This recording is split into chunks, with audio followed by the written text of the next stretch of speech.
When Suicide Squad Kill the Justice League was first revealed to the world 3 years ago, I believe it's safe to assume you and I were both excited. This is due to the fact that Rocksteady was the company responsible for developing this game. I was willing to give them the benefit of the doubt despite the fact it didn't exactly match my expectations. After all, when it's all said and done, the run they had with the Batman Arkham series was legendary. So I made the decision to keep an open mind. The following year, the gameplay reveal trailer was published, and as soon as I saw it, I was impressed. In my opinion, the elements that made the difference were the dynamic open environment, the fast-paced action, and the verticality in the level design. Nevertheless, ever since the gameplay popped up 2 years ago, my passion for this game has gradually diminished. This is due to the fact that as time has passed, red flag after red flag has begun to reveal itself, and those red flags simply cannot be ignored. So welcome to a series that I'm calling Flag on the Play. This is a series where I provide an objective preview of the game prior to its release and discuss the warning signs that I've determined to be there. Before we get into it, a quick disclaimer. I do not want Suicide Squad to fail. I love superhero content and I hope this game is fun. Despite the red flags that I've spotted, I still will be purchasing this game with my own money to form my own opinion. This video is simply an objective look at everything we know about it before the release. So without further ado, allow you and I to take a comprehensive look at 5 red flags I've noticed about Suicide Squad Kill the Justice League. One of the first warning signs I'd like to bring out is the fact that this gameplay loop is one of a looter shooter. Among the many people who despise looter shooters, I am one of them. One of the reasons for this is because this style of game frequently leads to poor combat, sloppy mission structure, and lazy enemy design. There are a lot of people who find it annoying that when you empty out a full clip on someone's face, it only slightly hurts them. I don't know about you, but I like to play games as a way of escape. It's not fun to give it your all only to be left staring at your monitor like, how the fuck you miss a whole 100 shots? Due to the fact you have to put in a lot of work to build up your character before any of the fun begins, looter shooters frequently feel like a part-time job. Wait, your other job is just playing live service games? The storytelling is also affected. Rather than concentrating on a concise journey, the developers search for a means to make the game last for a longer period of time. I will say one thing though that does give me a ray of hope is that the campaign for Suicide Squad does appear to be well produced. The cutscenes are well done, and the main plot of Brainiac taking control of Metropolis is a really cool one. It's just the pessimist in me simply can't help but take into account all of the information that we've gathered in the past regarding games of this nature. I will say the trailers have provided us with nice little glimpses of the narrative, and I sincerely hope the overall quality of the story is on par with the trailers that we've seen. Now, when it comes to the gameplay, quite a few of these games are taking the Destiny mission design as their inspiration for their framework. To those who are part of the Destiny community, I apologize, but I must say the defend the computer missions should be avoided at all costs because they are uninteresting to the masses. I hope that Rocksteady instead opts to leverage this rich IP they have to fuel their creativity. Working within the DC universe provides them with a lot of wonderful stuff to use. Considering that we're dismantling the Justice League, each boss encounter needs to be customized to take into account the strengths and weaknesses of the particular Justice League member that we're fighting at that time. And despite the fact I have a tremendous amount of content for games of this nature, I am aware that this is more than achievable. Remnant 2 was one of my top 5 games of 2023, and it was a looter shooter. This is due to the fact that Remnant 2 was able to create an experience that was constantly evolving through the use of procedurally generated levels and unique boss fights. The player was required to consider how they approach each battle in Remnant 2, which kept everyone on their toes. So to clarify, I'm expressing that my hope is Rocksteady does not become so preoccupied with producing a multitude of various weapon skins and armors for their battle pass that they forget to create a game that's fun. Gameplay trumps everything. See, when it comes to creating a fun gameplay experience, I remember a wise man once saying, If you build it, he will come. Pause. The Battle Pass is the second important warning sign that I would like to bring up. Ladies and gentlemen, Suicide Squad is a game that costs $70. What is the reason behind the presence of a Battle Pass in this package if it already costs almost close to $100? This business model is acceptable in free-to-play titles, but premium games should not include them in any way, shape, or form. These corporations have successfully brainwashed some of you into believing these business models are what are considered to be the standard. This is how they manage to get you. In a recent Reddit AMA, they just revealed that there would be a free and a premium Battle Pass available for this game throughout each season. The creators of this game made a promise that the Battle Passes would only include cosmetic items that would not provide any player with an advantage over another player. Sounds good, right? Wrong. So here's why. When you look back just 10 years ago, those cosmetics would have not been available to purchase. The completion of particular objectives, levels, bosses, or perhaps the game itself would have brought upon those rewards instead. You're now responsible for paying for it. The free pass will without a doubt come with some free skins, but we all know those skins will be nothing more than some color variants variations. Behind the premium pass will be locked all the amazing stuff. So to put it simply, you're being finessed into paying for the complete version of the game. Alternate skins used to be a way to reward the player who went the extra mile. When I eventually unlocked the Romulus armor in Assassin's Creed Brotherhood, I was flooded with joy. I had to complete a number of carefully crafted missions, and the game rewarded me for doing so. These days, after you pay $70, you just take out your credit card and you pay for more. Aren't y'all tired of this?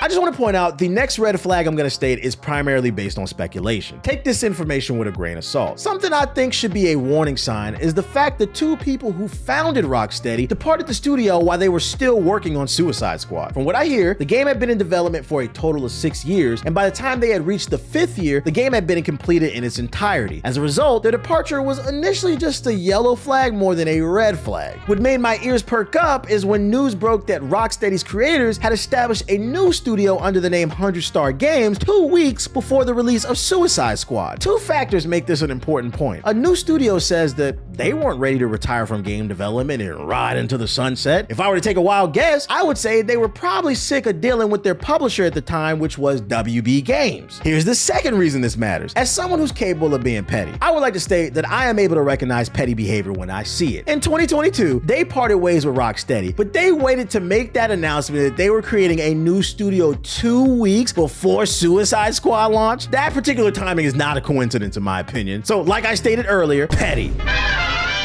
Believe it or not, this game's trailers are a major red flag. The initial two where they revealed the game, then the gameplay were cool. It's more the recent series of developer diaries they dropped over the last 2 months that have raised some concerns. There's a 4-part series that they've uploaded to their YouTube, and I was reacting to it live over at twitch.tv/the Black Hokage, wink, wink, wink. And every time a new video was released, I became increasingly irritated. If you choose to discuss the gameplay mechanics, that's perfectly okay with me. The issue is that they've shown an excessive number of characters that will be featured in the game throughout their dev diaries. That ought to be reserved for me while I am playing the game. The most significant spoiler came in the shape of the revelation that the Joker will be playable in this game. Not only did they disclose that, but they also spoiled the fact that it would be an otherworld Joker, which means this game is flirting with the idea of the multiverse. Once again, that was something the gamer should have discovered while playing the game. It feels like their need to lie all their cards on the table is rooted in trying to be transparent, but honestly, it comes across as a bit desperate to me. To add insult to injury, and this could just be me nitpicking, but this quote from this developer made me roll my eyes. He's masking insecurities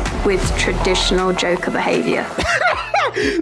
What? Listen, man, this decision to provide every villain with a profound and thoughtful story recently has got to stop. Every villain doesn't need to be Killmonger. Some individuals are simply wicked. His insane nature is why I enjoy the Joker. Nobody cares he feels fat today when he puts on his clown suit. I pray this Joker is working towards some nefarious goal of his own and they don't turn this guy into a fucking weirdo crybaby, because I see that killing the game for a lot of people. Also, the Joker usually has something up his sleeve, so naturally his presence should add more to the story, but I have a feeling it won't. This feels very tacked on, as if they're just using him for marketing. But I will say, on a side note, the Joker does appear to be a lot of fun to play. His movements are really cool in the trailer. I just wish they would have saved this reveal for the game instead of spoiling it in the trailer. My fifth and final red flag is that reports claim there are no review codes floating around in the wild. For those of you unaware, usually the media and content creators are given early access to a game in preparation for their reviews. Good reviews improve your chances of getting high sales. In exchange for that press, publishers put an embargo date on reviews. That embargo date is put in place so everyone has a fair shot of competing for viewership, and so the developers can dot their I's and cross their T's before launch. But sometimes embargoes are abused. The publisher will give a late or same day release on the embargo, so the public has no info on the state of their game. I say that to say this. A usual giveaway on whether or not a game is going to be good is how early the reviews drop. If the reviews drop 2 weeks or more before the game, that means the publisher and studio have confidence in what they created. A week before it can be a 50-50, but if there are no reviews or the review embargo is the day before the game drops, that is not a good sign. Reports claim nobody has a review code right now, and some major publications were even spotted crying on Twitter like they didn't make this dumbass statement. And I found this fight incredibly annoying. And he's the Scarlet Speedster, so he's just constantly zipping around the map. So I say take this red flag with a grain of salt. Low-key, IGN's terrible coverage of the game probably made WB weary of dishing out review codes because it came across as if they had an agenda. Also, to be fair, it's being reported that no codes have been released because these servers won't be online until release day. Is that true? loop? I don't know. I'm hoping it is because that means there's a better chance this game will be good. Although I will say, I hope this doesn't mean you can't play the game if the servers aren't online. That would be an issue for game preservation. Despite what the general consensus of this game turns out to be when it releases, there will be people who love this game, and it'd be a shame if the game fails, they shut down the servers a year later, and then nobody can play it anymore if they want to experience it as a single player game, further proving my point that looters, shooters suck. As a bonus red flag, I took to social media to ask you, the viewer, what were some of your concerns about Suicide Squad Kill the Justice League, and here were some of my favorite responses. Jason says, I'm getting strong Avengers vibes from this one, and we know how that turned out. And if I can add on to what he just said, that actually reinforces what I said in my last red flag when I said a game that's only online, the server shut down, now people can't play the Avengers because the servers are offline. I don't know who would want to play it, but it does prove my point.